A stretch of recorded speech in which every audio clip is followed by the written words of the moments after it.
ఈ Trump demand చేస్తున్నారు పాకిస్తాన్ ఆర్మీని గాజాకు పంపమని.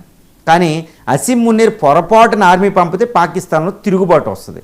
ఎందుకంటే ఇస్లామిక్ లా, షరియత్ లా అనేది ప్రయారిటీలో. కాబట్టి అసీం మునీర్ ముందు చూస్తే నుయ్యా, వెనక చూస్తే గొయ్య అన్నట్టు ఈ ట్రంప్ ఒకవేళ పంపకపోతే ట్రంప్ ఆగ్రహిస్తాడు. ట్రంప్ ఆగ్రహిస్తే ఈయన పదవి పోద్ది. మళ్ళీ ఇప్పుడు ఆల్రెడీ రెడీగా ఉన్నారు షహబాజ్ షరీఫ్ అక్కడ అధికారంలోకి రావడానికి. ఆయన పదవి పోగొట్టుకుని ఆయన అసంతృప్తిగా ఉన్నాడు. ఆయన బాణాలు వేస్తారు. మరి ఎలా అంటే ట్రంప్కి కన్విన్స్ చేయడానికి ఉండదు. అసీం మునీర్ ట్రంప్ దగ్గరికి వెళ్ళి నాకు ఎలా ఉంది ఈ పరిస్థితి అంటే ఆయన ఒప్పుకోరండి.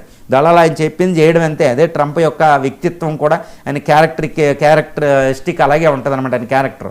కాబట్టి ఇటు అసీం మునీర్ తప్పనిసరిగా గాజాకు పంపాలి, లేదా ట్రంప్ ఆగ్రహం అయితే ఈయన పోస్ట్ ఉండదు.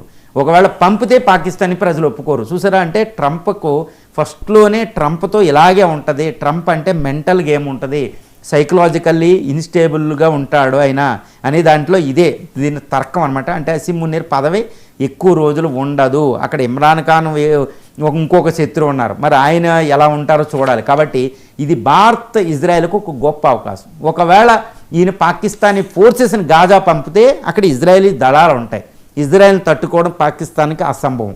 ఎందుకంటే పాకిస్తానీ దళాలు అంటే అటు ఈ సౌదీ అరేబియా, ఇజ్రాయెల్ ఇప్పుడు పాకిస్తాన్ కలిపి ఒక కూటమిగా కూడా ఏర్పడ్డాయి.